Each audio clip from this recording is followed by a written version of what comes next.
everybody, welcome to another episode of Casey Turner Presents Talk to Me. Today's guest is G Love, reporting from the East Coast. Really excited to have him here today. Thank you all for joining us. Comment below if you've seen G play before. Let us know where. Let us know some of your favorite moments with G Love and Special Sauce and your favorite records or songs. Let us know. And also let us know where you're tuning in from.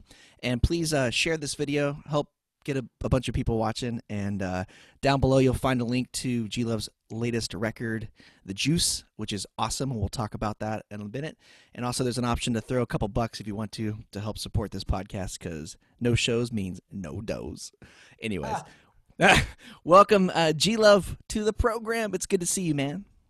It's good to see you too. I noticed you checking out my cardigan. I love the cardigan, man.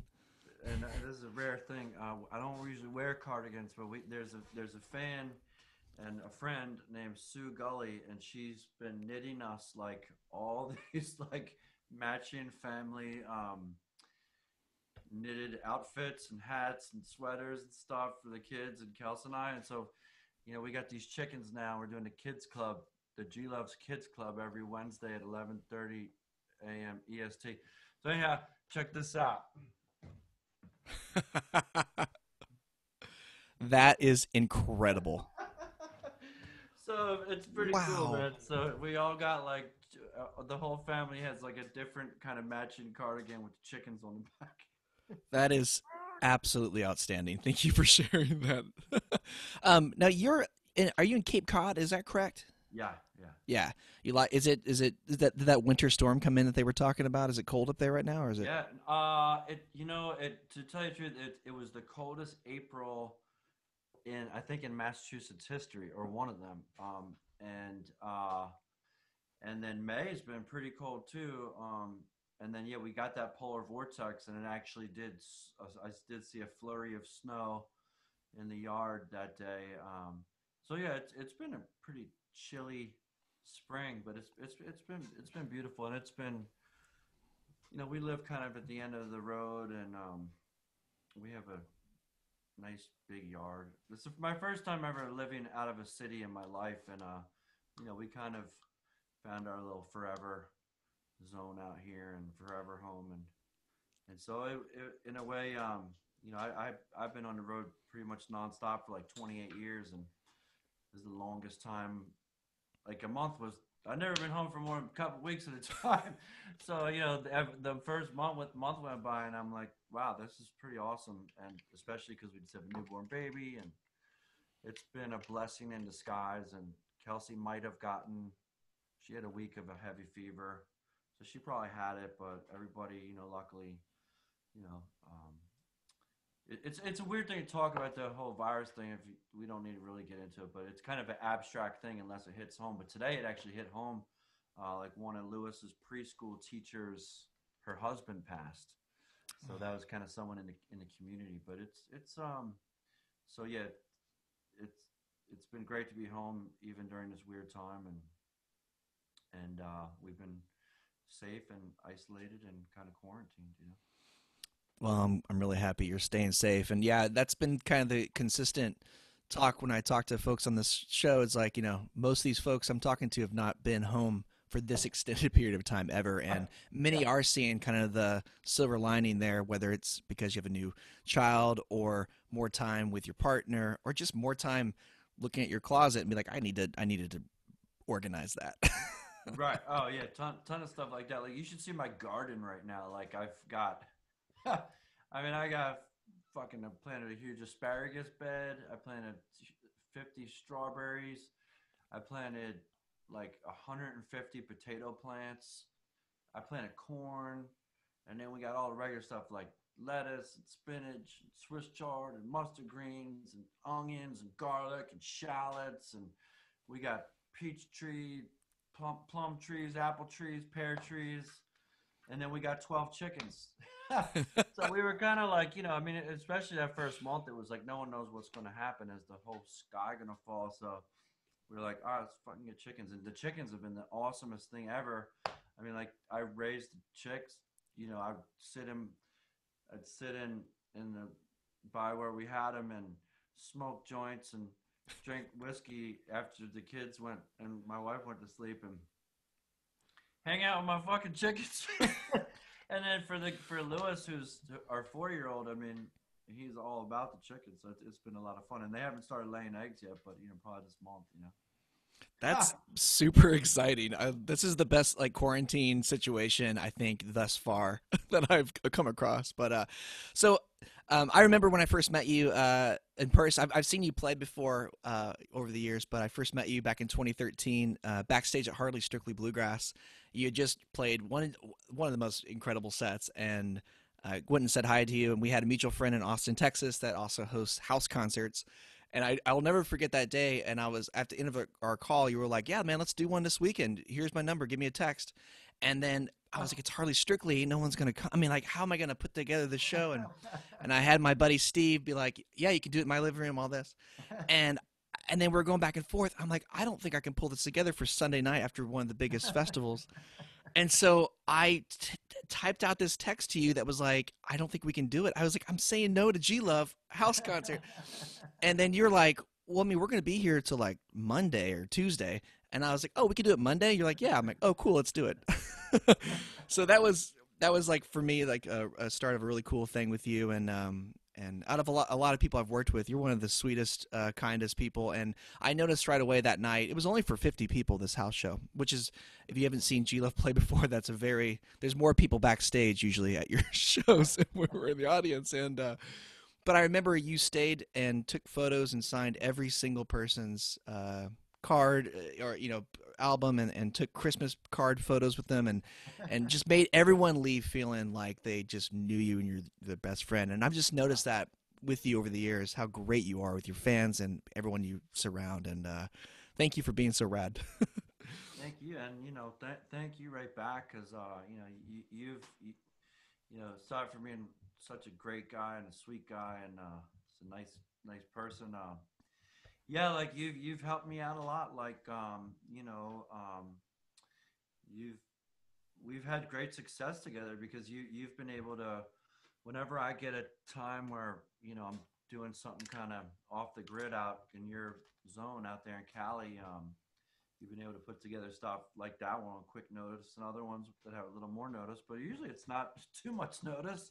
Yeah, And usually if it's a Wednesday and I see my phone ring and it says G Love, I'm like, oh shit, man, I gotta throw together a show in 5 minutes. I bet. yeah, but you've been really gracious with that, and we've sold out every show that we've done, every one of Yep. them, right? Some of them even had a $200 ticket price tag to it. I mean, That was, some and special experiences.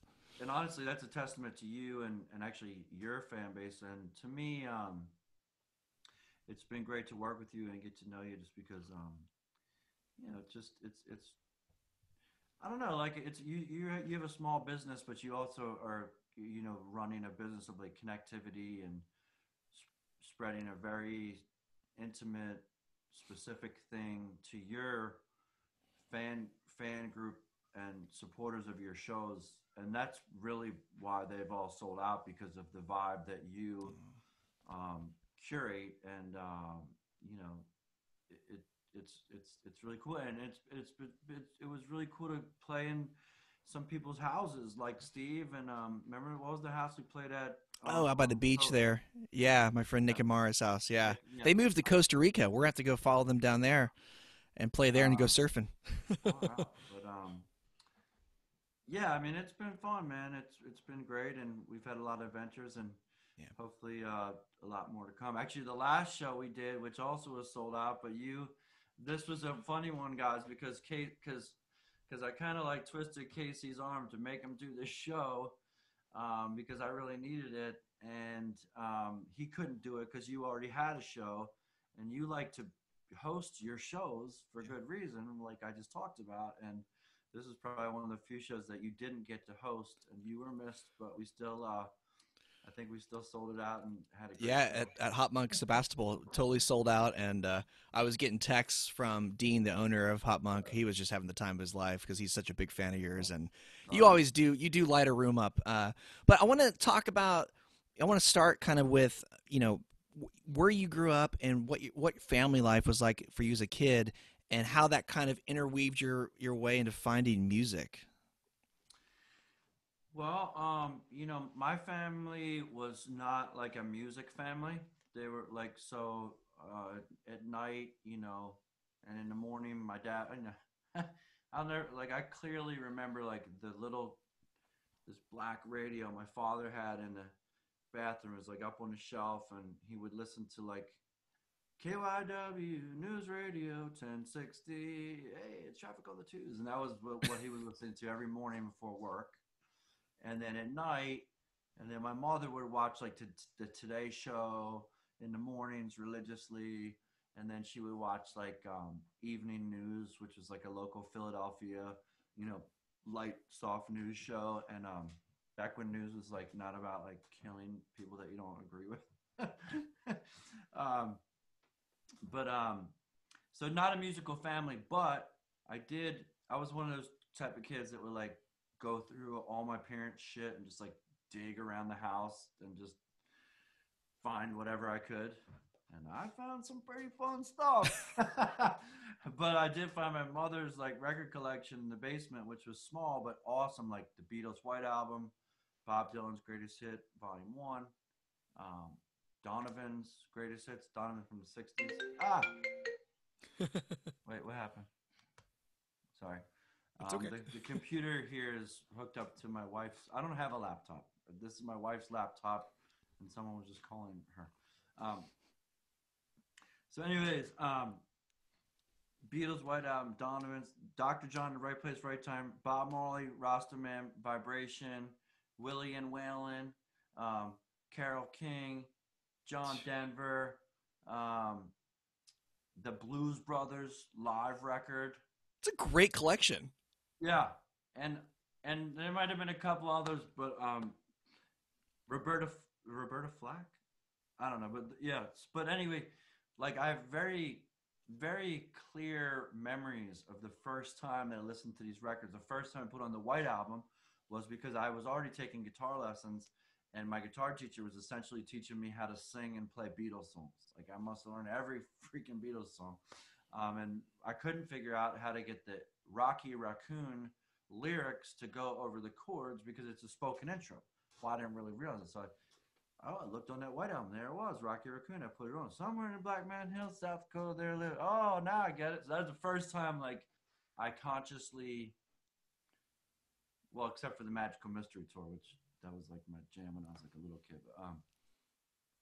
And then, like, I remember, like, the first time I heard the Dr. John record and the title track In the Right Place. And then, if you know that song, it starts with the clavinet. And it's like, whoa, it's super, like, scary, kind of, for like a kid. Whoa, what is that sound,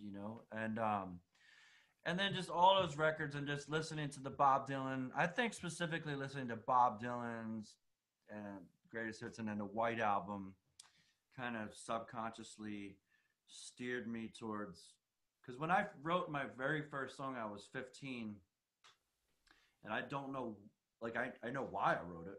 I know what it was about. It was about my best friend who's now my manager, who's fucking pisses me off every fucking day. um, but we've been best friends since second grade. um, but he he got popped selling weed at our high school, and he was not expelled, but I think he was kind of asked to go to a different school. So he went to his boarding school in Vermont, and I was sad, as I wrote this song about him leaving school, and also like my first girlfriend who I was in love with.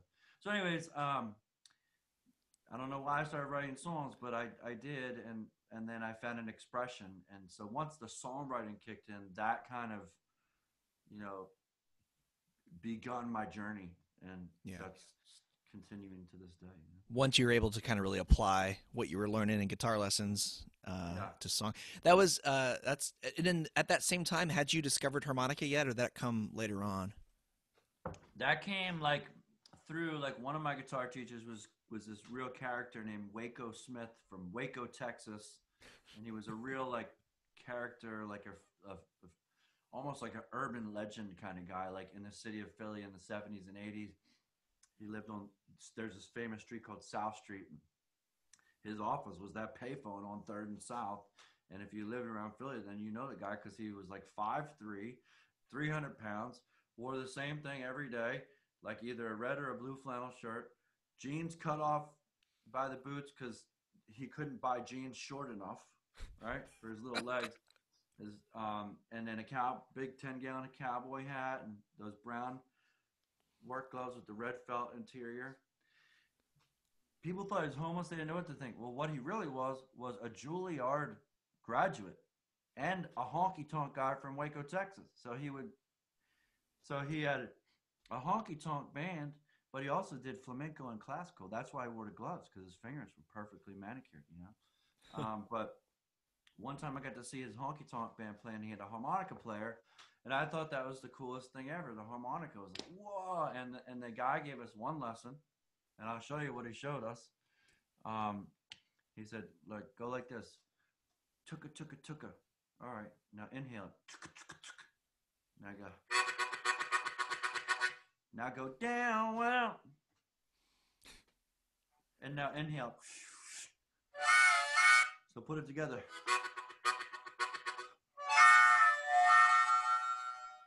The train, man. And you were hooked from that moment. It sounds like. And I was and I had I my mother, like, back to my mom, she had put me in guitar lessons when I was 8.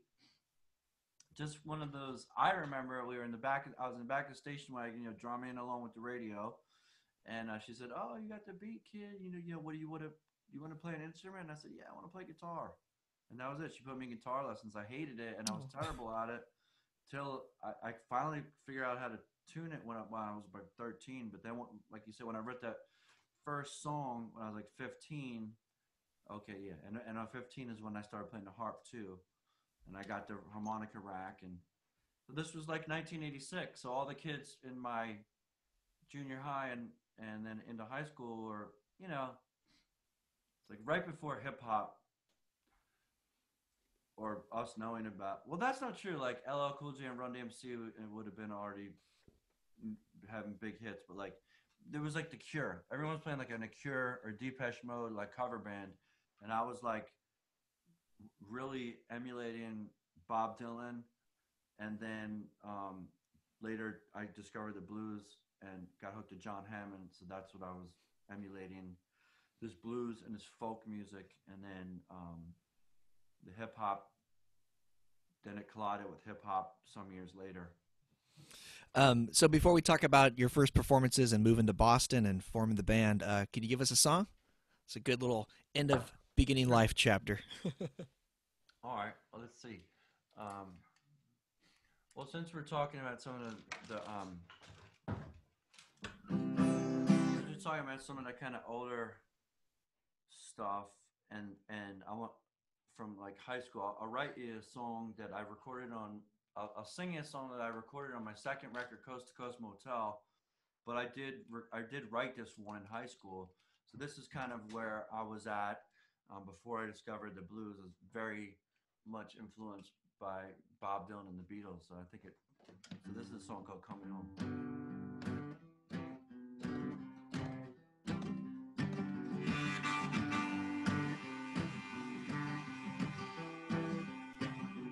In the fall, leaves turn brown. Nature sings its song, takes its course, and now I know I got to be traveling on. Winter's coming, the air is getting cold. Birds are flying down the highway in the sky. This place is changing, so am I. I got to leave it all behind.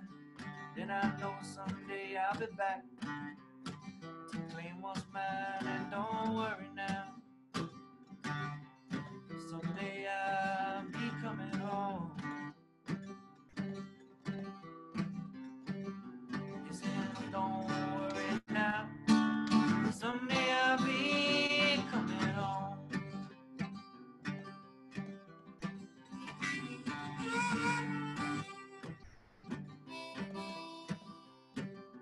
Don't know where I wanna go, but there's one thing I know, I got to be on my own.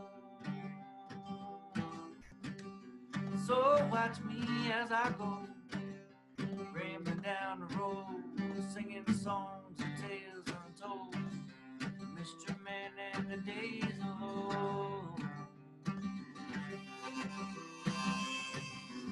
Well, I'm going where my dreams can be. But life is not reality. The vision's glad and colors true. You can take me where I'm going to, and don't worry now. Someday I'll be coming home. Don't worry now. Someday I'll be coming home. Well, I'm going where my dreams can be. But life is not reality. Vision's glad in colors too. Take me where I'm going to, and don't worry now.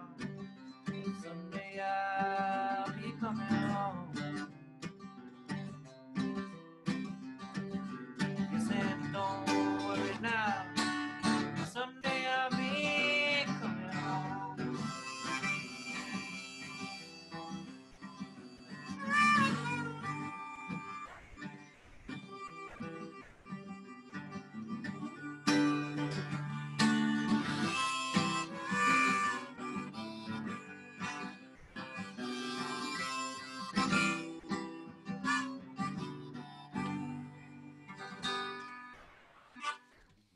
Nice. Here, you haven't heard this in a while, probably.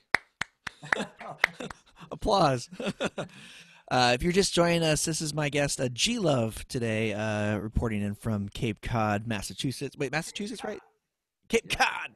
And but thank you guys so much for watching. If you are just joining us, let us know where you're watching from below, and please share this so it gives as many people watching as possible. And also down below, you'll see a link to buy some G Love merchandise. So be sure to do that. And if there's a dollar or two left over, throw a couple in the podcast tip jar if you can. But man, it's so good to have you here, and it's so good to hear you play. That's my favorite thing about this, getting to hear some of my friends play some music. It sounds great.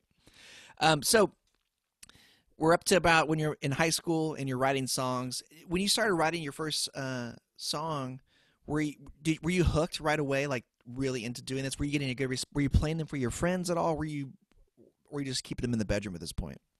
Well, and it's funny, man. Like the minute I started writing songs, like it really sparked me, and it gave me like an expression. Because you have to think you're 15 years old, you're kind of coming into yourself, and trying to figure out who you are, what you're all about, like any kid, and what the world's all about. And I found this amazing outlet from this young age, and it kind of dictated my whole life, and still, it's been like a what? It's been like a razor sharp, road, and it's been just like boom, this is my path, and of course I've tried to sabotage it so many times along the way, but it's kept going.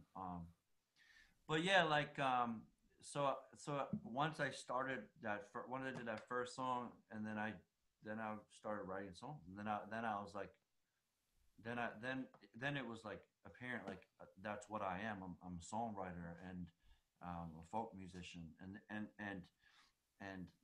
you coming back to like and I immediately started like recording stuff on my Panasonic 2 double cassette deck, That's and awesome. making these demos, and I immediately wanted to perform them for people, and then I got together what ended up with a band called Greenwood, which is funny because now one of my best friends is Clarence Greenwood, aka Citizen Cope.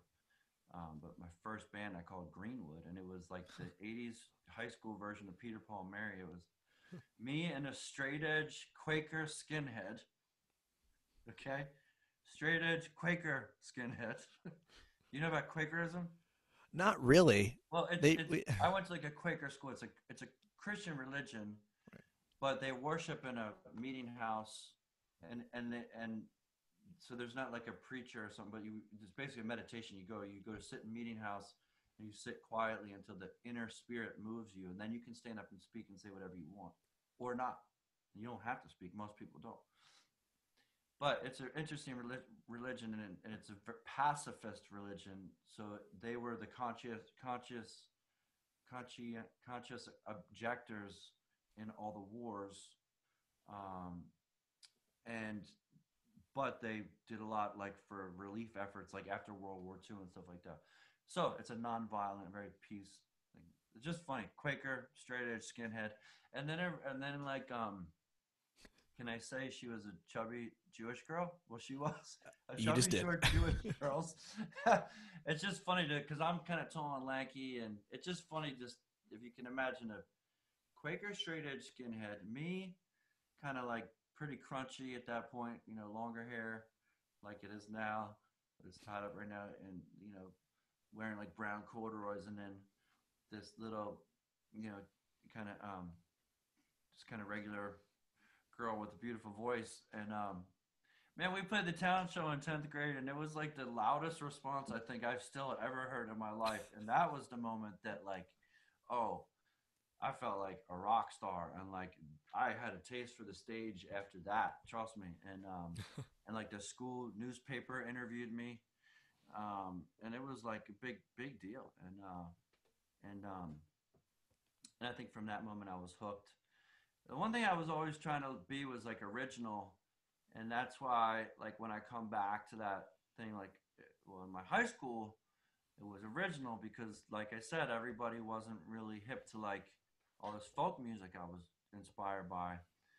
um, but I started going to open mic nights in the coffee houses and bars that I could get into and play in Philly, and I immediately realized, oh, I'm not the only guy that is inspired by Bob Dylan, especially in the '80s. So that kind of opened me up because I don't know. I always had this thing that I want to be original. I want to be different, and especially with approach to music.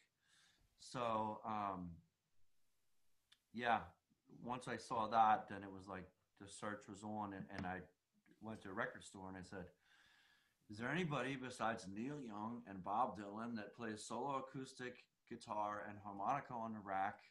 And he said, "Check out this John Hammond record, which was called Country Blues, and it was recorded in like 1963, and it had all these renditions of John's renditions of like Robert Johnson songs, or Blind Willie McTell songs, and just kind of a roadmap back to the Delta Blues." And that John Hammond record became kind of my blueprint and my map to finding, the journey of the Delta Blues, It and was your then that gateway. became the thing. Yeah, That's really cool. I love that that when you said going to your first open mic nights and be like, oh wow, other people are inspired by this Bob Dylan guy too. That's amazing. I love that because I don't that could never happen today. I feel like because I mean like just like you're kind of doing your own thing, not super letting other people in over influence you because you can really control what was coming in. You can control the noise a little bit more back in the 80s and 90s than you can now with the internet and stuff. yeah. And then yeah, I love that story. So now you're playing up mic, you're discovering this new kind of journey, adding some Delta blues spice to your folk music. Are you then playing on the streets at this point in Philadelphia, or did that happen once you had moved? Yeah. So then I started. Right. So I lived, like I mentioned, at South Street earlier, and so I lived in this neighborhood in Philadelphia, in this downtown, which was like super vibrant, and it was like just people from all walks of life every day walking around. There was a lot of street musicians, so I grew up, and it was like it was awesome. And there's like magicians, there was jugglers, there was the guy that would play Mozart on the wine glasses. There was a puppeteer who made these homemade puppets of like Jimi Hendrix, Janis Joplin, and Elton John, and he would play their hits. And like I mean, it was really awesome too, especially as a kid. And then there was a guy named Big Al who played. He must have been like 70 years old back then, and he would sit on a milk crate, Casey. And he played the spoons, and then he played,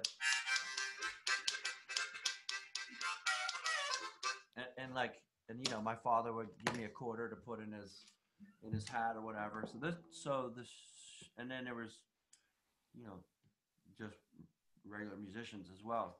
But so this was like a thing. It was right in my neighborhood. So um, one night we just kind of went out as a joke when we were like 16 or 17, and just sat on my parents' wall and like played. And then the next weekend we went out to this place, Head House Square, right down the street from my house, and my little girlfriend had a saxophone, and we made like $20 in change. And this is like in 1987 or 88, bunch of 16, 17-year-old kids like jamming out, and $20. Holy shit, this is pretty cool. Like, I thought, bing, you can make money playing music. Holy shit, I don't need to go to school. So then it was like, all right. And then it was like a light switched on. It was like, yeah, no, I don't really like. I liked school and stuff, but it was like, no, music. And then I can you hear my dog going off in the yard right now? A little bit. Is it bothersome? No, no, it's pretty faint. Okay, I'm just gonna tell my wife. Um, so yeah, like what was I saying? You were talking about you made your first $20 playing music Oh and yeah, looking at school and be like, I don't think I want to finish. yeah. And then I had this vision like of well that was what it was. It was like you make money playing music. Now I'm in like 10th. Now I'm in 10th grade, 11th grade. I'm smoking some weed. Getting into my teenage thing still, and really heavy into my music. And if there's parties going on in the city, I'm always in that room where they're jamming, and I'm just all about the music. And so it was like, all right. I just remember this. I was, aside from smoking some pot and taking some mushrooms every once in a while, like I was a pretty good kid. I didn't cut school a lot, but I did twice, and badass G Love. And I was sitting on the hillside with my little girlfriend, and I was eating my mom's bagged lunch, and I was like, this is all I need: my mom's bagged lunch and my guitar. I'm not going back to school. But I had this thing like, well, like I don't want to go to school, and my father was like an attorney, so we grew up well. We weren't like super rich, but like we were well off, and we lived in a nice neighborhood in Philadelphia, and we take vacations and stuff like that. And I was like, fuck all that, man. I just want to play music. Like I don't care about money, and I don't want to go to college because I don't want to be a doctor or a lawyer or a businessman. I want to be a musician, and to me, being a musician would mean being poor and eating rice and beans and a bag lunch, you know? And that was how I saw it. And then because I started going to John Hammond shows, and John was playing in these smaller rooms, and he was super accessible, I got to meet him. And that was kind of my first kind of into the music business, just seeing what he was doing and saying, like, I can make, I think I can, I want to make a record and play coffee houses. And that was my dream, to make one record and be able to tour coffee houses. And that was like, that was the thing. So how do I get there?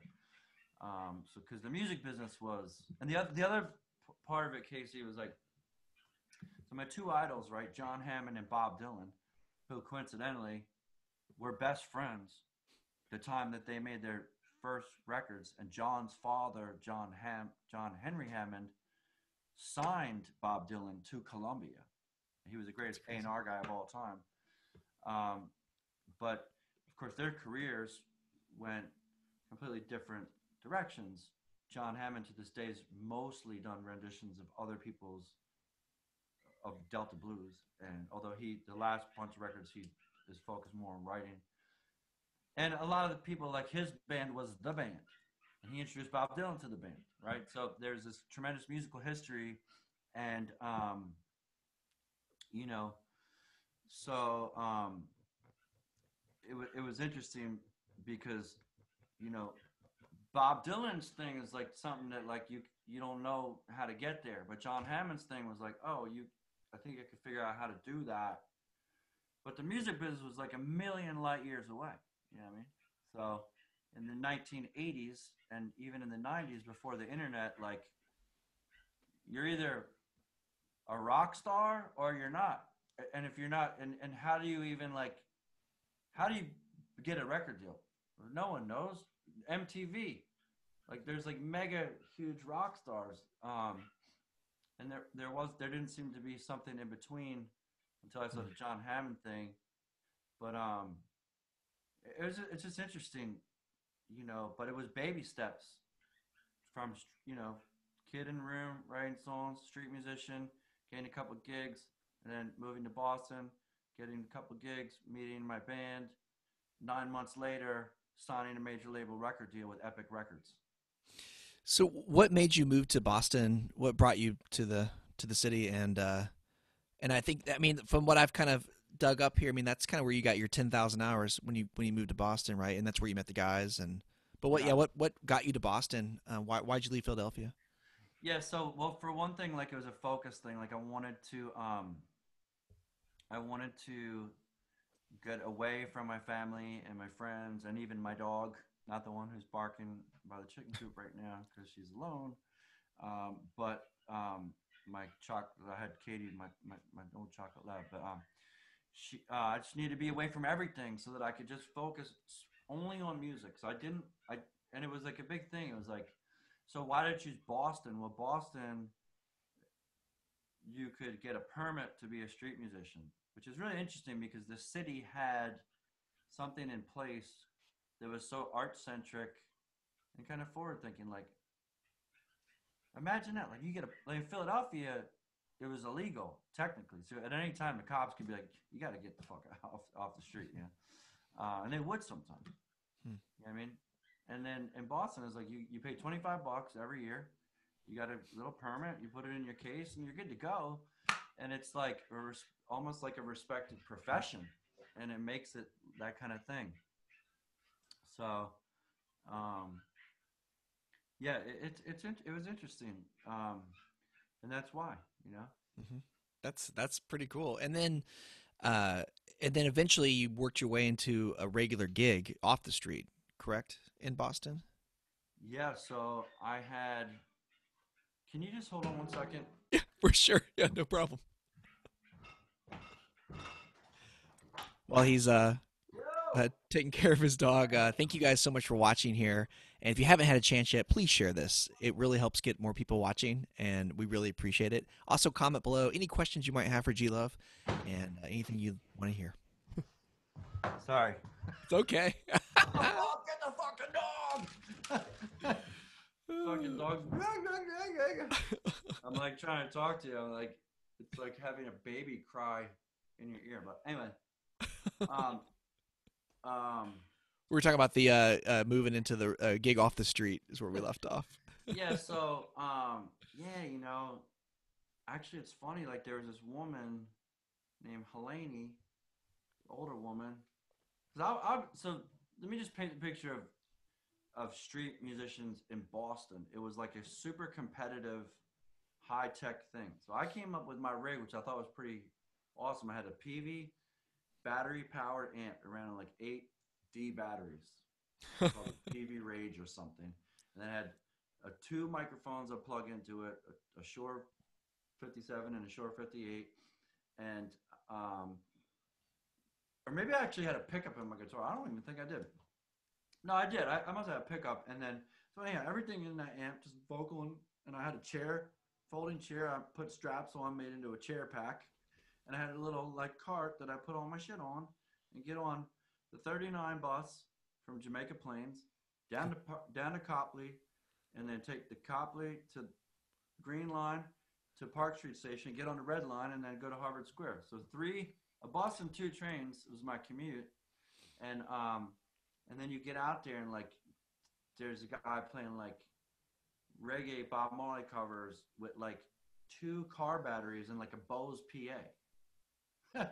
And like then there's woman Mary Lou Lord who was like she was famous because she like supposedly was dating Kurt Cobain, and then um, and it was really competitive for these coveted spots. And then there was a guy Manny who would play all like the Neil Young stuff. But these guys were all doing covers and making a shit ton of money. And Philly, I would make every time make $20.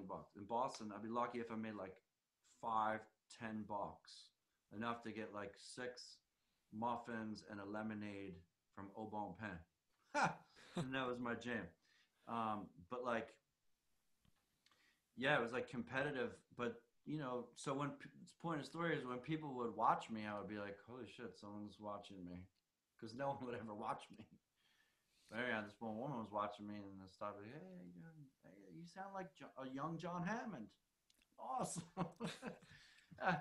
So then,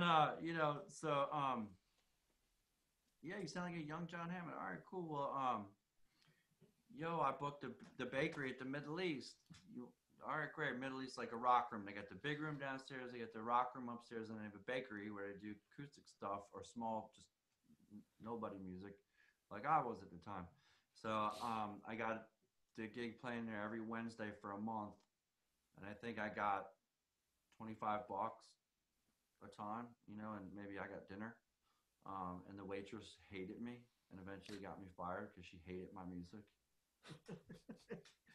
But it was the first gig, and then the next gig I got was the Rat Skeller, same kind of thing. Like every Monday night, and that was the Rat was another iconic rock room in Boston, which is now gone. And it was saying downstairs rock room, upstairs bar, and then a loft. But the bar had a jukebox. The loft was a loft. There was no ceiling, so the jukebox and everyone hanging out downstairs. I'm up in the loft with the jukebox going, with my PV amp playing for nobody, like literally no playing for nobody. And again, making $25 and 2 pitchers of beer. And like one time there was like a homeless guy passed out at one of the tables, and then one night some a cool party crew came through, and then they took me out to a party, and I took mushrooms, and it was like I didn't know anybody, so I was like a lonely, weird musician guy, and it was an awesome night. I took mushrooms, and then went to this loft party down somewhere in South Boston, and then someone dropped me off at home in a VW microbus, and I kept my 2 guitars and my amp, and I walk up to my door, put the guitars down, open up the house, go inside the house, and go to sleep, and don't come out till like noon the next day, and both of my guitars are sitting on the front porch in this neighborhood that I live, which was not so nice then. Ha! Could have been life changing, but So anyhow, that was some of my first gigs, and then at at another gig like that on a Sunday night, a fellow street musician friend of mine said, "Hey, the opening act canceled. Can you play?" My boss let me out of work. Played my set in front of the bartender, the sound guy, the band I was opening up for, the cocktail waitress, and some weird guy at the bar who ended up being my drummer. and And that's so it why begins. and that's why I have my motto: always take the gig. Always You take the never gig. You know never who's know. going to be there. You never know. And always play like it's like it's the biggest moment of your life. Yeah, always You play like definitely. it's yeah. I've never seen you play half-assed. That's for sure. You always deliver when you play. That's the truth. So you met your drummer, and now things start to fall together to I assume to kind of piece the band together. And I mean, at this time, also, by the way, are people calling you G Love, or is it? For those of you who don't know, your name's Garrett. Someone people may not know that. Um, was that a name that followed you from playing on the street, or was it something that came to when you formed the band? Yeah, no, I had always kind of struggled with trying to find a stage name, and because my influences were, you know, KRS-One, Mike D, MCA, LL Cool J, Muddy Waters, Bob Dylan. Right. Everybody had a stage name, you know what I mean? So like, um, it wasn't really a thing that was going to be Garrett Dutton. So, I mean, I like my name more now, Yeah. but I didn't like it then.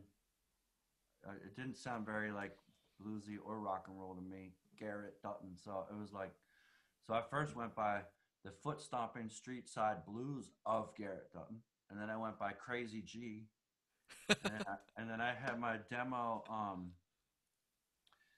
called Oh Yeah, and I literally, I'll never forget the moment. I went into the tape pressing place in Revere, Massachusetts, which also then was like a kind of rough and tumble neighborhood.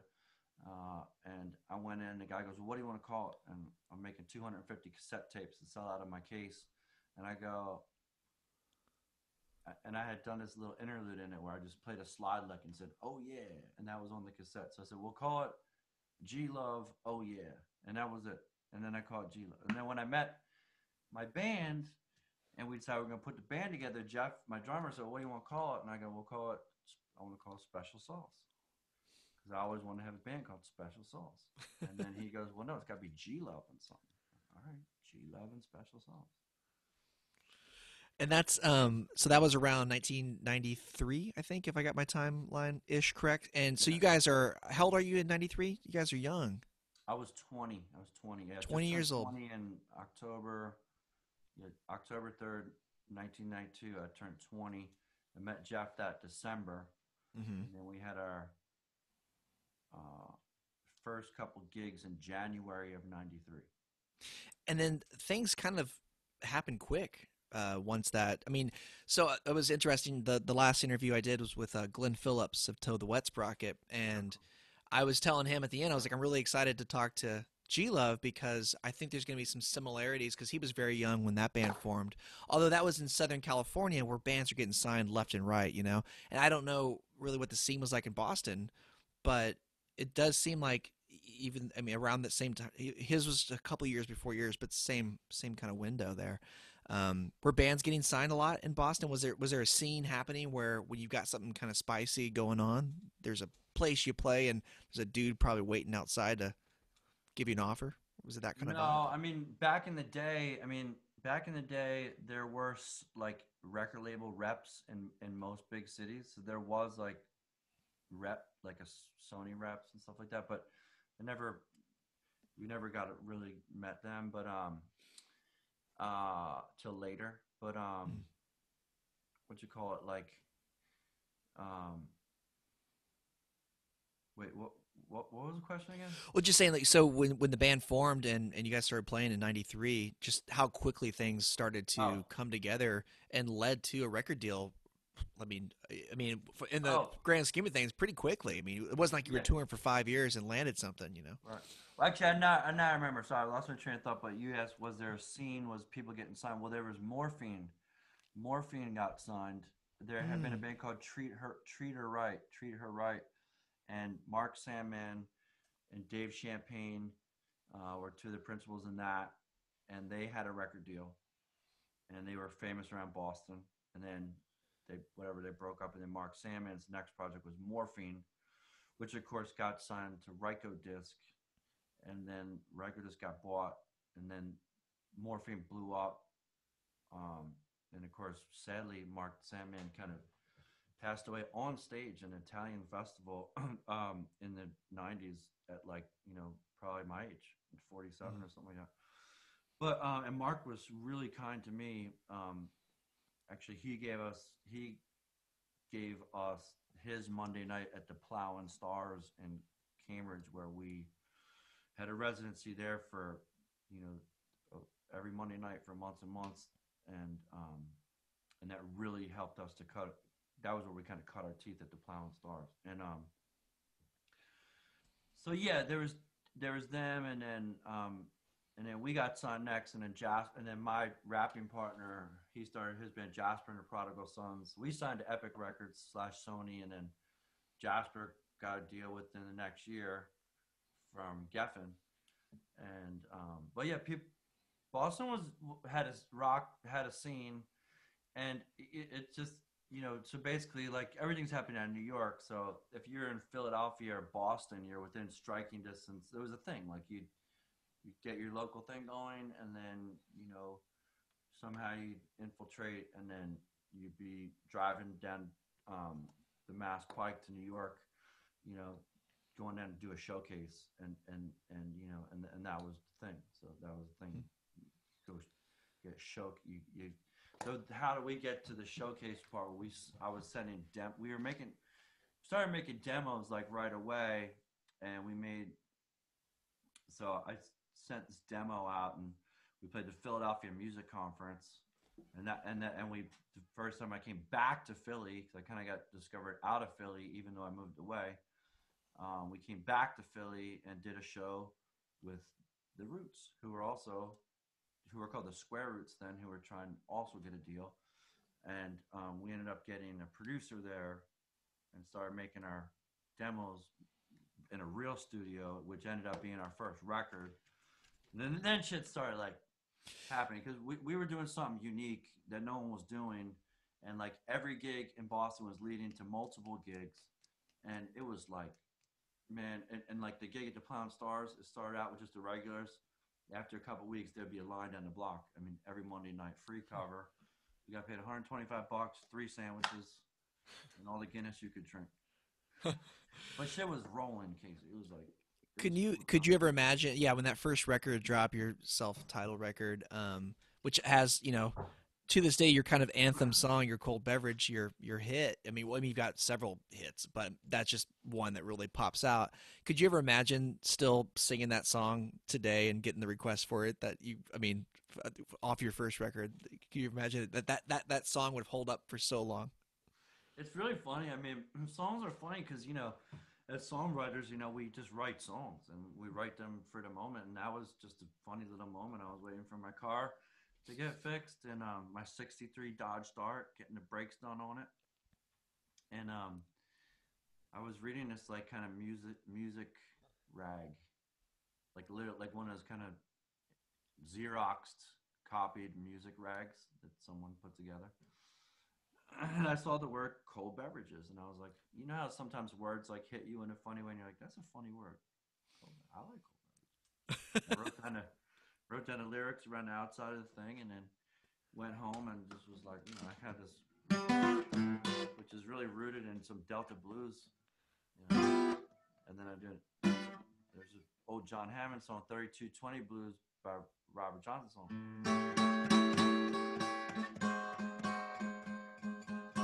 And I used that chord.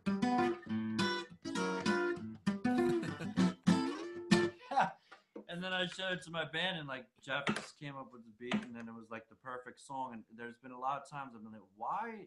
What is it about that song? It's and then I try and break it down. I'm like, well, it is a perfect song, and it's so quirky too. And so I've mapped it out, of course, over the years, trying to emulate the success I've had from this song. Like, what is it about the movement of this song? It's just 3 chords, pretty much. Um, but yeah, to no avail. It's a I don't know what you call it, but it's a shining star. And to this day, like I started doing these cameos. Like Hmm.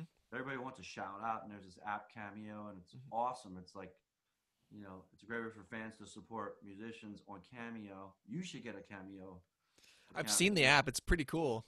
I've seen. I saw when you were pushing it. I'd been seeing those ads for. Anyways, yes, it's pretty cool. So I mean, especially now because people can't see each other. So I want to send a. It's Casey's birthday. I want to send him a shout out. I'm not going to be at his party, so we'll have G Love send him a shout out. So on the cameos again, how many requests do I get for like? Can you play Cold Beverage? So yeah, it and I'll never forget there's a musician, older guy. He played the Wash Tub bass, and his name was Wash Tub Robbie, and he was hanging around the plow one night, and he goes when he's leaving, he goes, "Hey G, I hope," and this is before we got made a record. He's like, "Hey G, I hope you like that song Cold Beverages." Why is that, Robbie? Because you're gonna be singing that motherfucker every day for the rest of your life, and I am. Trust me. And Oh I love it. my god, that's I play awesome. it. I love this song, man. Well, this is actually a good time to play a song. You don't have to play that one if you don't want to, but I Well, mean, kind of got to, don't you? damn, Casey, what the fuck, man? That's the greatest. Hope you like All that song, G. right. Now I gotta play. All right. Well, once again, and I literally have played this now. Probably this will be probably the eighth time today because I did have it in a bunch of cameos that I banged out earlier. You Um, don't have to play it if you don't want to. Can I play it, man? I always play the hits, baby. Come on. Yo, in my cardigan, man. Who would have thought, baby? Come on.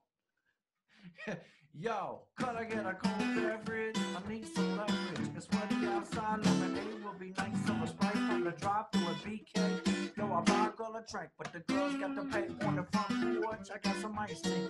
If you like it, taste the tea, then come along with me. Summertime is steaming, but don't give me no bug juice. A glass of ice and a dash of a Memphis martini time. Yeah, I'm feeling cold and bring a home beverage. Make sure it's cold. I like cold beverage. I like cold beverage. I like cold beverage.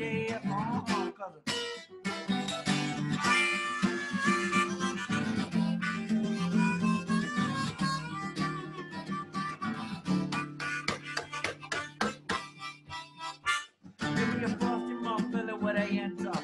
If you got ice cream, then make it a double super shake from the belly. Real good sounding, chocolate and cream. You want can cherry pan and pour a chill pop. Orange juice in my pop. Bubbles to the right, take out beverages out of me a hot coffee. Fill it up with some ice. For the minutes like a trick, could you fix me a large like summertime is steaming, but the heat is getting old. I had a beverage, make sure that joint is cold. Cold, cold, cold. Something from the bar, yeah. I like cold beverage, yeah. I like cold beverage, yeah. I like cold beverage, yeah. Yo, I'm feeling kind of thirsty. Stick it in the fridge, stick it in the fridge, stick it in the fridge. Stick it in the fridge, stick it in the fridge, stick it in the fridge. Go girl, work the cold one. Go girl, work the cold one. Go girl, work the cold one. Go girl, work the cold one. Hey yo, when I'm fishing, let's keep one thing clear. The bait's over there, my brew is right here. 2 6 packs and a big bag of ice. Didn't even get your bite, but the brew take never to the bar. Strawberry daiquiris and the colada. Need a whole lot of full drink to catch me a buzz. Cause I'm the Kool-Aid kid. Deserve my drink, please stick it in the fridge. I like cold beverage. I like cold beverage. I like cold beverage.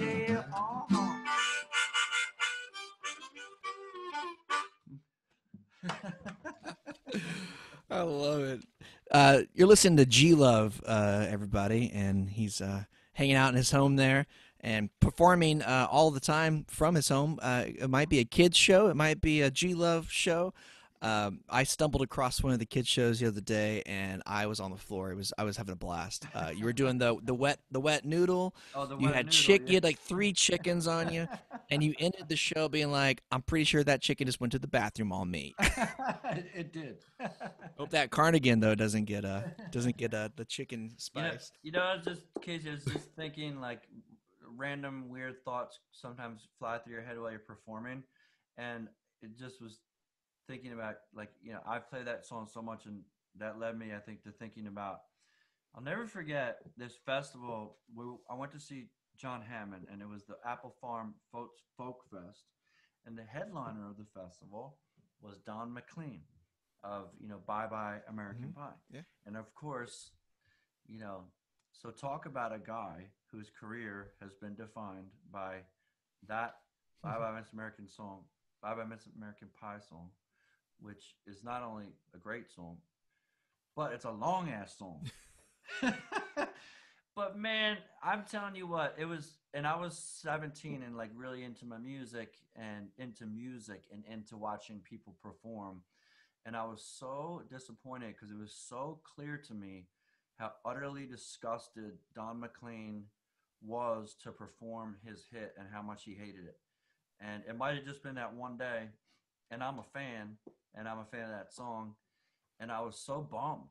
And it was like, and all my high school boys, we were just like, he hates this song so much, But I'll never forget that. It kind of stuck with me. And on that note of like, performing your hits, do you have to do you have to play the hits, or do you not have to play the hits, or do you give a fuck, or do you don't give a fuck?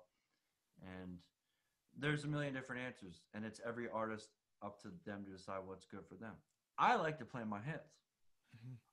I think about like if you've been to 25 or 50 or 100 G Love and Special Sauce shows, okay, you probably heard Cold Beverage 50 or 100 times. There's only a couple of shows here and there where I don't play it.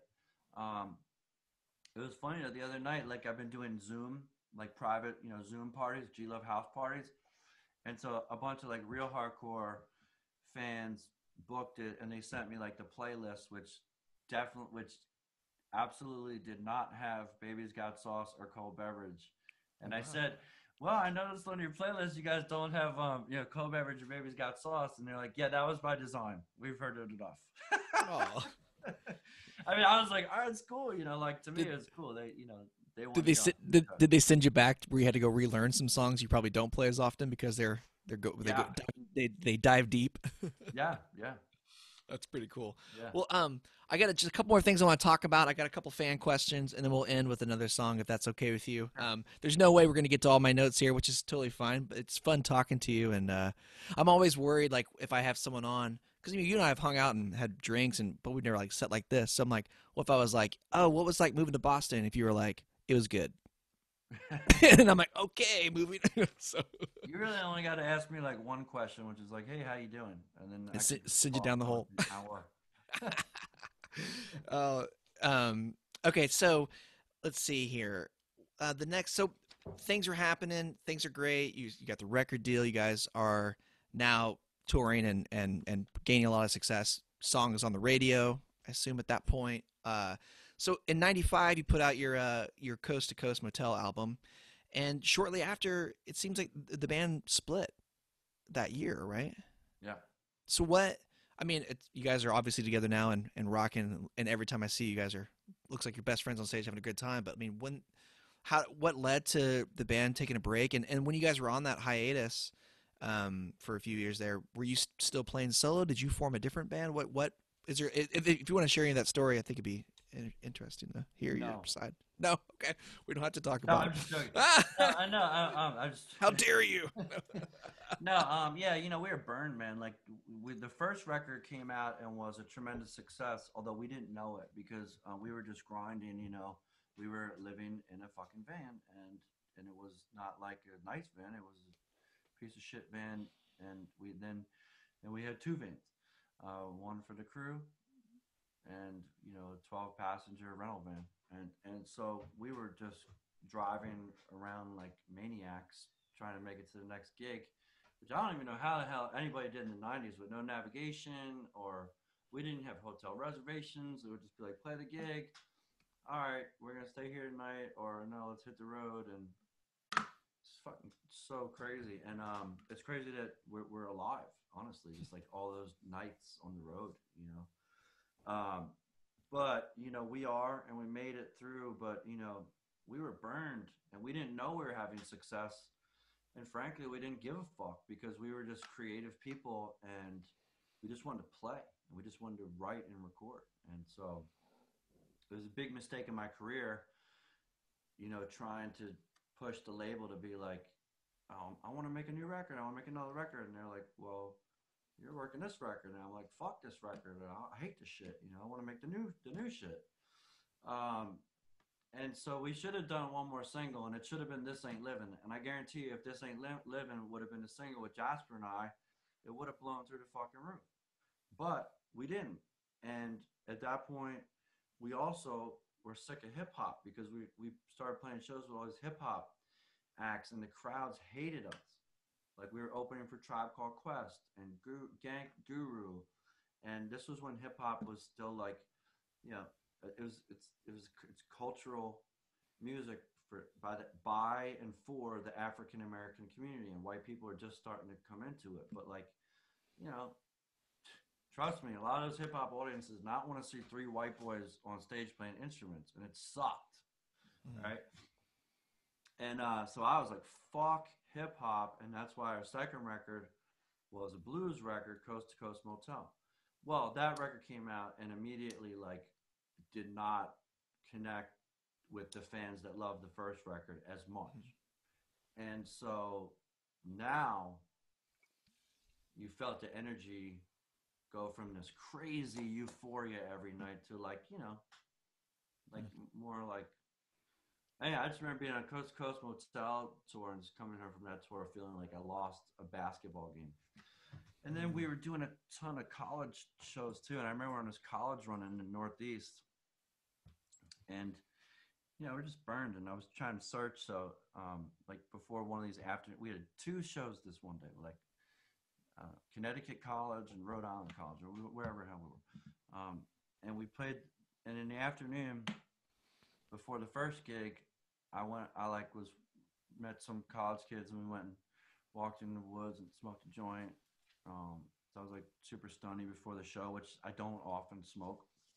I don't rarely ever smoke before I hit the stage. I smoke during I'm on the stage.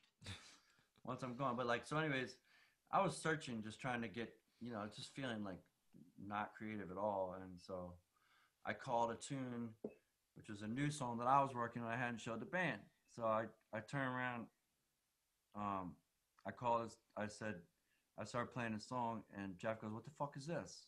We're on stage in front of thousands of people. I don't care. This is my new fucking song. You're fucking. All you gotta do is play the drums. Play the fucking drums. You don't need to know how the song goes. Just fucking play a beat. And he goes, "I'm not playing this fucking song." And I go, "If you don't play this fucking song right now, um, you know, that's it. We're fucking done." So he didn't play the song. He walked off the stage. I played the song. Jimmy Jazz followed him as best he could. And then maybe he came back. We finished the set. And then after the show, we had like words. And I was like, you know. And then we did the second show that night. Because I was like, after that show, I was like, "You're fired." I was like, "That's it. I'm playing the show tonight solo." Well, he played the show that night. But then later that week, coming back to the Middle East in Boston, where my first gig was, the tour ended there in the downstairs rock room. And we were doing two shows in one night. And I said to the guys before the show, I said, "Guys, I called them each at different times, like in my hotel room or whatever. I was like, I'm breaking up the band. I'm moving back to Philly, and I'm done. So this is our last show." So it was cool. It was a really cool show. We played like everything, like our whole catalog of songs we had in like chronological order over the course of the two shows. And then that was it. Then I moved back to Philly, and I had a band like called the All Fellas Band. I had a band called the Philly Cartel. And then later I did, even though Jeff and I always butted heads, Jeff and I started a different unit called G Love in the King's Court. And I did a bunch of different little units in like 96 to 97, or the end of 95 to 97. And then we were making the Yeah It's That Easy record. And then the label was like, "We don't hear a single. Do one more session and bring Jimmy Jazz back." And then we brought Jimmy Jazz back, and then we put the band back together again. And so we only really took like a year break. And then once again in 2008 or 10, no, 2008, Jimmy got fired. And then I had a different bass player, Timo Shanko, for a while, who's an amazing musician. And then eventually, when we're making the Sugar record, I decided to bring Jim back in the band. And then we've been back together as a trio since then. And the last thing I'll say is that our last tour, which just got cut short, was awesome. And it was one of the few tours that my drummer can be he's a great guy. I love him. He's my brother. He can be a really crass guy, not a great communicator. But so inevitably, he always says something to me or somebody else that turns me off so bad that I won't speak to him for the rest of the fucking tour. Like that's how deeply, and I'm a pretty easygoing guy, as you know, but he can really get under my skin. But this last tour we were on, it was really great, and the band was, man, it was just such a bummer because the band was like firing, and the new record, the G Love the Juice, which Jim and Jeff aren't on, but we were crushing the songs live with the special sauce. And then all of a sudden, it's over. But we were just having this great musical journey and also just a friendship, brotherhood. Like it's really strong. Like it's 28 years, and he's like, Jeff's like been like my big brother. So tough love sometimes, but Wow. there's a certain chemistry, between musicians, and Yeah. it's a special kind of sacred thing. Yeah, man, that's a hell of a story. I'm happy that you guys are in a good place now, and you'll get back on the road and finish up that tour sometime in the next 10 years. I don't even know, man. If you can see what I'm looking at right now, you might not want to leave. Exactly. So there was a few more things I want to talk about, but we'll just touch on one of them. Although I really did want to talk about how you got to be the house band on Ben Stein's show. That was I didn't know that, but when I was kind of preparing for this talk, I went down the rabbit hole and found some YouTube videos of you up there, Oh and wow. he's it's just like it's just cool. Like it's like Ben Stein like saying, "Give it up for G Love." I thought that was great, I had a but tough we'll time with that. that must have been interesting. But I do for sure want to touch just, Jack Johnson, how he came into your life, where you all met, and obviously, like that relationship for both of you has changed both of your lives in very great ways. It seems like. How did you meet Jack, and where did that spawn from? I know that Rodeo Clowns entered your album in '99 on the Philadelphonic record, but anyways, I'll let you take it away from there. Yeah, no, I mean, a surfing buddy of mine from Avalon, New Jersey. Like I grew up in Philly, but we would spend summers in the Jersey Shore. And one of my surfing buddies ended up moving to California to pursue filmmaking and photography, and specifically like surf filmmaking. So he ended up linking with Jack and the Malloys and Emmett Malloy when they were kind of all aspiring surf filmmakers and professional surfers. And turns out Jack was like a huge fan, and so Scott hit me up, said, "Hey," um, and I was out making the Philadelphonic record in L.A., staying out in Topanga Canyon by Malibu, and Scott said, "Yeah, man, can you yo, Garrett, can there's this kid, his name's Jack Johnson. He's really loves your music, and he's got this song Rodeo Clowns. I think you should hear it, and he would really love to meet you. Can we come by?" Yeah, sure. We came by, went for a surf. And it's just like a really super organic thing, like And then Jack, I remember Jack was so funny. He goes, "Hey man, do you want to jam a couple songs?" He's like, I know you do it professionally, so if you don't want to do it, that's totally cool." And I was like, "No, let's go." We sat in my shitty little hotel room. It smelled like cat piss, across one of the double beds or whatever, and we just kind of traded songs the way musicians do. And I played him my song Rainbow, which he really liked, and he said, "You gonna record that?" And I was like, "No, I'm not," and I didn't, because I that was kind of like kind of a front porchy kind of bluesy thing, and that wasn't gonna go on the Philadelphonic record to me. Um, and he, I said, "Well, let's hear some rodeo." Oh, Scott was like, "Jack, play rodeo clowns for G."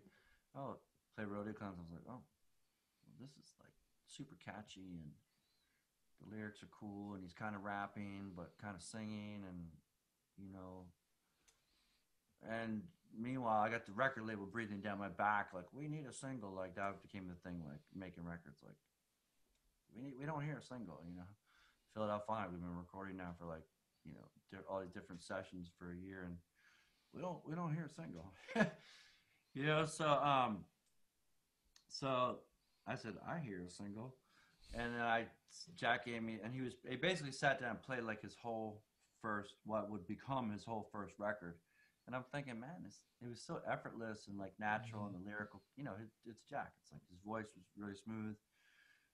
Just everything was perfect, and the songs were insightful and really cool. He had this song called, um, it's called Slow Down, Everyone, You're Moving Too Fast." And he originally it was written about Bruce Lee, because he was a film student. Jack was, right. So Bruce Lee supposedly moved so fast with his techniques that the film couldn't film him.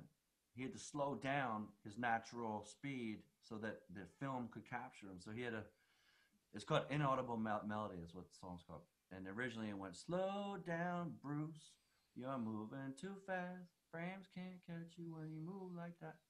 And Jack was asking me, "Do you think I should say Bruce, or should I say slow down everybody?" And I was like, "Yeah, I think you should say slow down everybody, because it's like," and he did do that. So on the record, "Slow down everyone, you're moving too fast." But he tells a story when he plays live. This was written about Bruce Lee.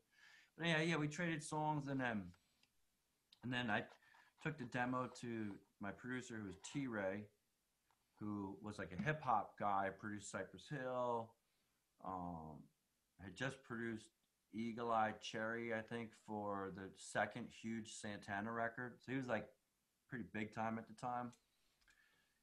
And I played him in a demo, and he was like, "Yeah." Called Jack. Yo, Jack, you want to go in the studio? We're in the studio, in 2 days. I'd like to cut your. No, I said I'd like to cut your song Rodeo Clown. He goes, I gotta think about it. So there's just a poor kind of not poor, but just like just like any other broke college kid. And I'm like an established rock star, and he's all, I gotta think about it. If John Hammond came to you and said, "I want to cut that song," you'd be like, "I need to think about it, John." Yeah, no.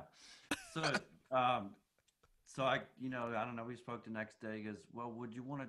He goes, I go, well, did you think about it? Well, yeah. Would you want to do it as a collaboration?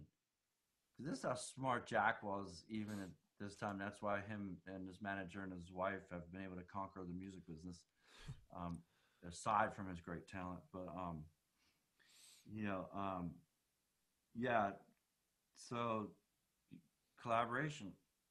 Well, I had never really done something like that with someone I didn't know very well because the only one I did it with was Jasper, who was my rapping partner. And so I said, all right, fuck it, let's go. So we were in the studio 2 days later, and then Jack was so great. I mean, like we had the track. T Ray put up a hip hop beat. We had played the song in the hotel room the other day. I had worked out a solo, and we had played it a bunch of times. So he hit on the first take, and then we might have done another take, and then that was it. And then he put a harmony and doubled his vocal, and my guitar solo was on. So it was like there was no bass; it was just two acoustic guitars. Like I was playing this, dobro, right, and and that was it. And then Jack, then I was, then we had the track except for my vocal.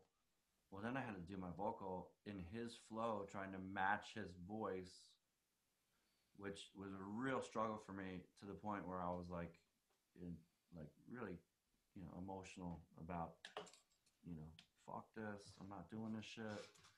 And I called Jack and I was like, look, man, like this song is a hit song, and you're gonna take this version that we did with just his vocal, and you're gonna get a record deal tomorrow.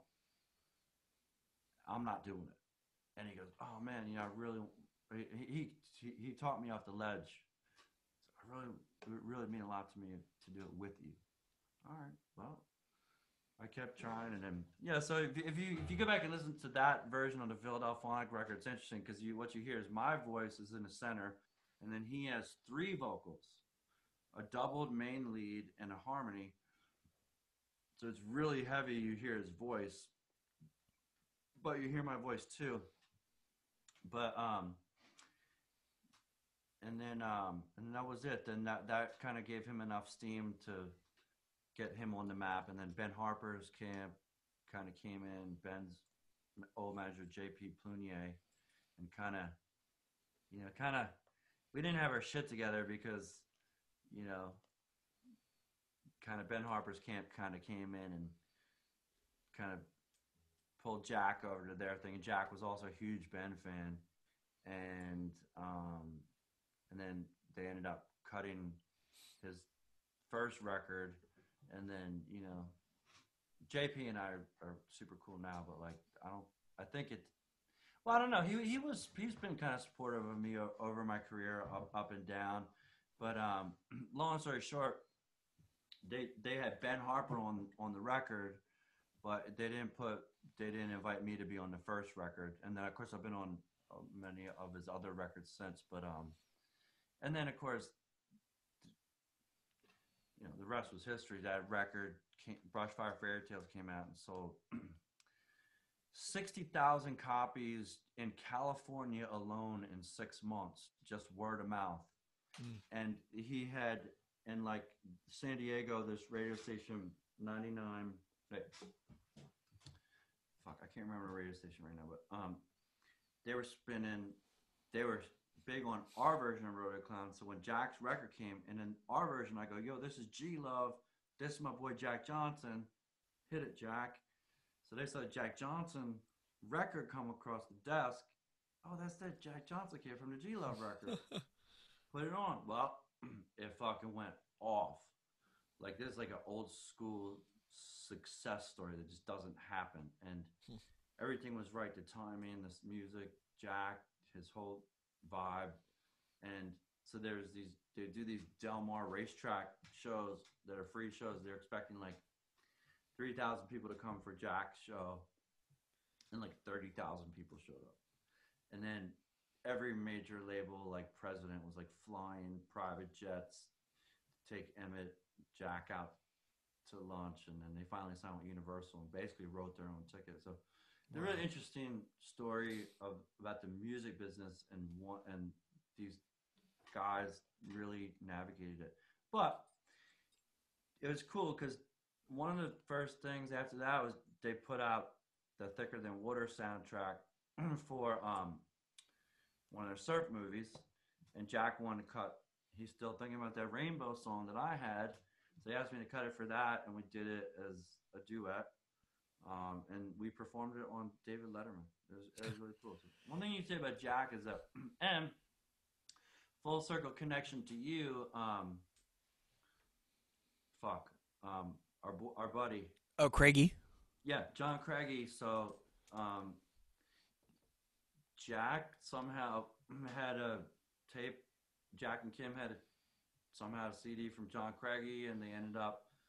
It was one of the stories like it ended up being the only CD you had in the car on a road trip, and they fell in love with John Craigie, and then of course they taken John Craigie on tour all around the world, and of course I know you guys work together, and I've known it's a John's. wonderful. That's a really funny thing because John was playing my house shows in like 2007 for like nine of our friends. I mean, I've known him Right. since I used to see him playing bars in Marin, and it is a Yeah. very organic success story. And it's kind of funny how that torch gets passed sometimes from folks like Jack, to him, and you to Jack, and it's really neat how I feel. I mean, it sounds like he's a really loyal person, and I know you guys are still good friends to this day. You've talked always pretty highly of Jack. Everyone Yeah. I that I mean, know knows him he, does. yeah, It's cool. yeah, he is, man, and it, it, it, it's an interesting. He's just a great guy, and like I'm proud to know him like in a lot of different ways. But like one thing about Jack is that like, can you hear me? You're frozen. Oh, am I Okay. frozen? One, I'm here. Yeah. yeah. No. One thing about Jack was like, you know, he didn't ever need. He's helped me out so much since I've helped him out, and I was emailing with his wife today. We're getting ready to do this Cape Cod Roots and Blues Festival online this year, and Jack's gonna be a part of it in some kind of degree. But it's, I mean, you just can't say enough about the guy, and like everybody sings about like saving the world, and they actually have probably put about probably $30 million into environmentally conscious programs around the world. um, $30 million. Hmm. I mean, that's a lot of money to give away. Yeah, they're very So conscious, it's and good. that enters your world too a lot when you're talking. It's I've noticed when you're doing a show, you'll talk about the use of plastic, and you always promote your water bottle, sustainability and peace and love, and I feel like you guys fit really well together in that sense. You play your music, but you also have a message, which is really positive. Well, you gotta. Yeah, I mean, I think over the years you kind of figure it out, and I have figured it out, and it just comes down to like my job is to make people happy and make people feel inspired, and it took me a long time to boil it down to figure out what that is, and of course, being a musician is ultimately a very selfish thing.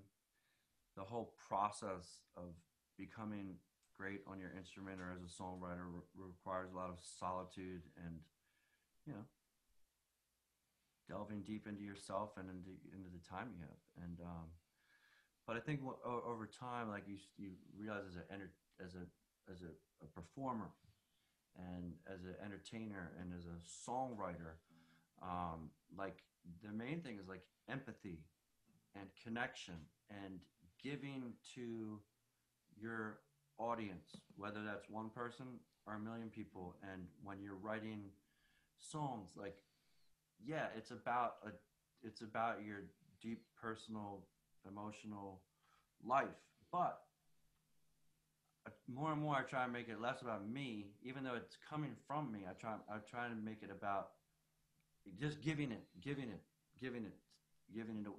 So um, that's what we're trying to do. Just make people happy and spread love, and and that's what we do. Make people smile, and all the people that come to your shows.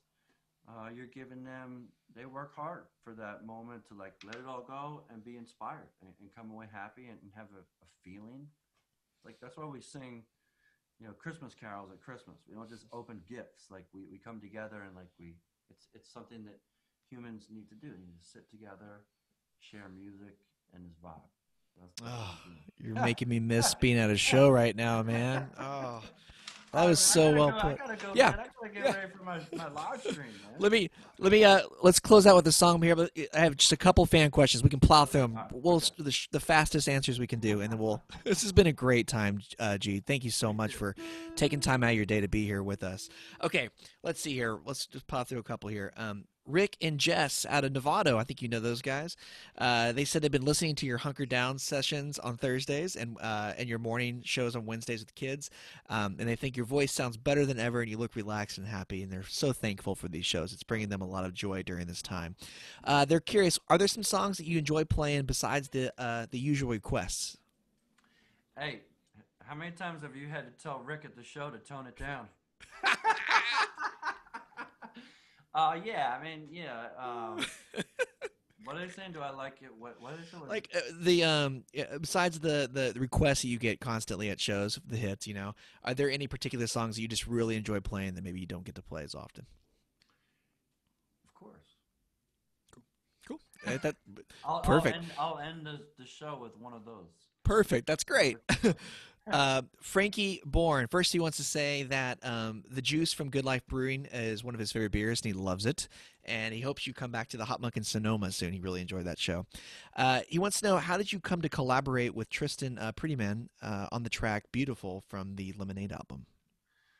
Well, we Tristan was people started talking about Tristan, the female version of Jack Johnson, this surfer girl from San Diego who was writing great songs. And actually, we took her on tour, and everybody was like Roger Rabbit on my band and crew when she walked in the room, like when he saw Jessica Rabbit.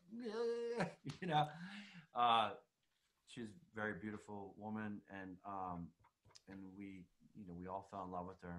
Blah blah blah. Tristan and I had a little thing going, um, and we wrote that song "Beautiful" while we were kind of really kind of you know dating while touring, and then we went our separate ways, and she ended up being managed by my manager Jason for many years, not currently, but he got a record deal, and she's went on to have a wonderful career, and so that was the song we wrote, and it took a while to cut it because she started going out with Jason Mraz. She didn't want to write the song about G Love while she was going with Jason, but then they broke up, so and we cut it. Tom Freund has a question for you, and Tom's a really dear friend of mine I've known for years. He's asking, G, do you remember that gig with me, you, and Brett Dennen at Kelly Slater at the and Kelly Slater at the Surf Lounge? That was epic times. Yes, that was Kelly's birthday party. Kelly is an awesome guy, and he always hit me up when he needs free entertainment. So Kelly would be like, "Yo, will you come play my show?" And of course, the answer would always be yes, because even though Kelly is like a dear friend now, like because we're the exact same age, and I grew up like seeing him as my peer, like when he's like 10 years old in the surfer mag, um, just he's always been like a idol of mine, and he's one of the people I really get super starstruck around. Still, I'm always like, "Hey, Kelly," yeah. But he's a sweet guy. But yeah, one of the many events I played for Kelly, and Tom is a wonderful musician. Yeah, And I love it, actually, dude. Tom's really tight with Ben Harper and stuff too. Mhm. It's funny, dude. This kind of interviews like, yeah, I'm gonna talk about JP, and no one's ever gonna hear about that. Tom All also love, wants to know. all love. He also wants to know: does soaking a harmonica in water for a couple hours actually work? And if so, what instance would you do this? So you can soak your harmonicas in whatever you want, and it will work. But it probably be the last time you get to use that harmonica, because then if they're wooden, they're going to swell after that. But a lot of time the reeds get clogged, so you get liquid, whiskey, beer, water can clean them out. But after that, they kind of lose most of their usability. Chad Davis asks, "What is your favorite wave? Also, what is your second favorite wave?" Wow. Surfer Actually, question. back to Kelly, maybe restaurants in Tavarua and Fiji, where I've been lucky to go as one of Kelly's guests a bunch of times. It's this reeling left-hander. Um, it's a perfect wave. And then where I don't know. Well, I love the waves here in Cape Cod, except for there's a shark problem that's probably starting to occur right now till October. Like the sharks are starting to move in now. Probably.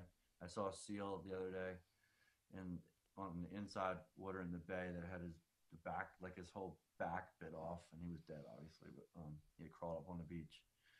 But so Damn. yeah. But restaurants in Tavarua is a pretty special wave, and I don't know these days.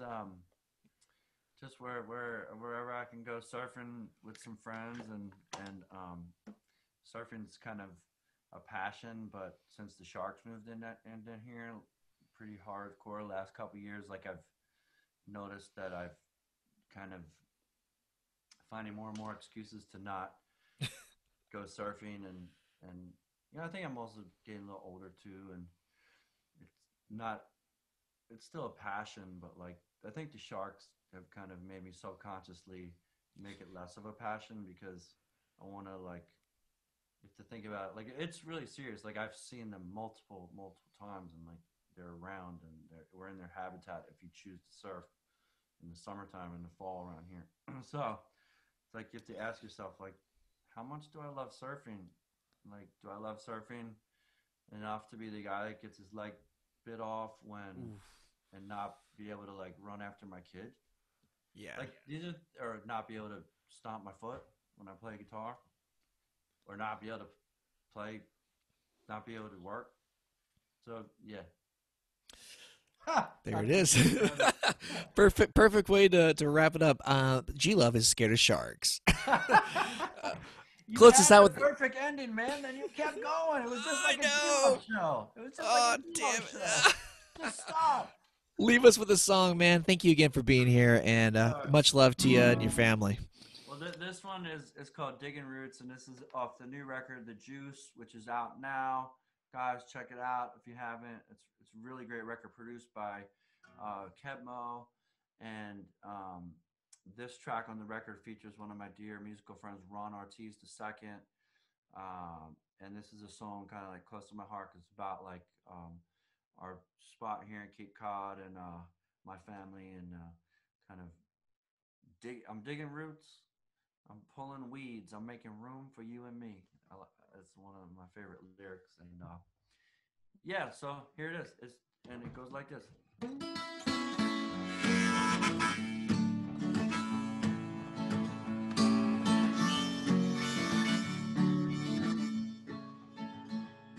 Bluebird singing, hiding in the bittersweet.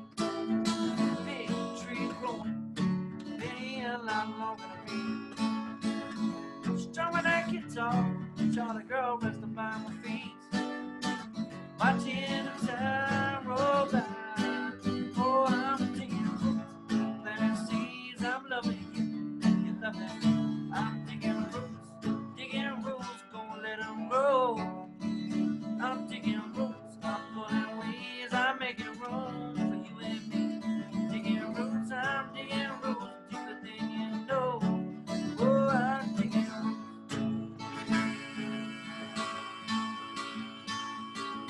watching the tide roll by, watching the moon rising over the sea. With some good friends, I guess they're more like family. Laughing by the fire, feeling high. Oh, I'm digging roots, fantasy. I'm loving you, you're loving me. Digging roots, gonna let them grow.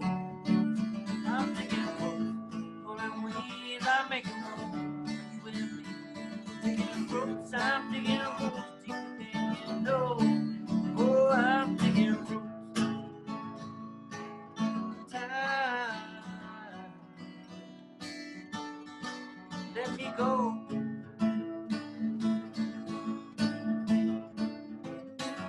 Drive on down to the end of the road.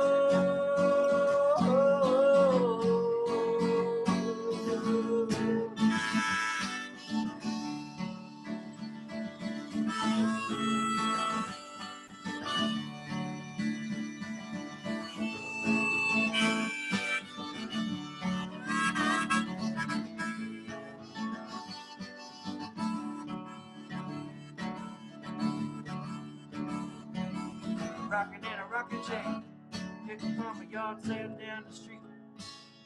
100 crates, 56, patina with the heels.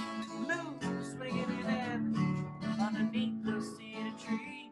And Gus comes running by. Oh, I'm digging roots, planting seeds. I'm loving you, you're loving me. Digging roots, gonna let them grow. I'm digging roots, pulling weeds. I'm making room for you and me. Digging roots, I'm digging roots deeper than you know.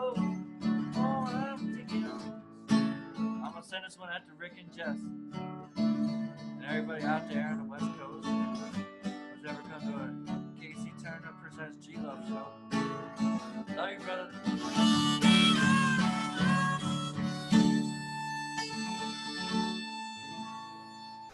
All right. That's G Love. Everybody, thank you again for being here. Our next show is going to be this Monday, May 18th with Griffin House. So come back and see us again. Thank you all for sharing this. Thanks for buying G Love's merchandise, which is linked below. His new record is called The Juice, and it is freaking awesome, and everyone should own it 100%. So go see him live on his Facebook page. Go to G Love and Special Sauce and check out his morning shows with the kids show. It's awesome. And thank you again, man, for all your music, all your smiles that you give to people, and just thanks for being a good buddy and always fun to be around. Thank you, Casey, and right back at you. Thanks for all you do to help musicians, um, a lot of up and coming musicians and a lot of established musicians. So thank you for your hard work, and I know it's a labor of love for you, and um, you love what you do, and it makes the vibe, man. So thank you, man. Right on, man.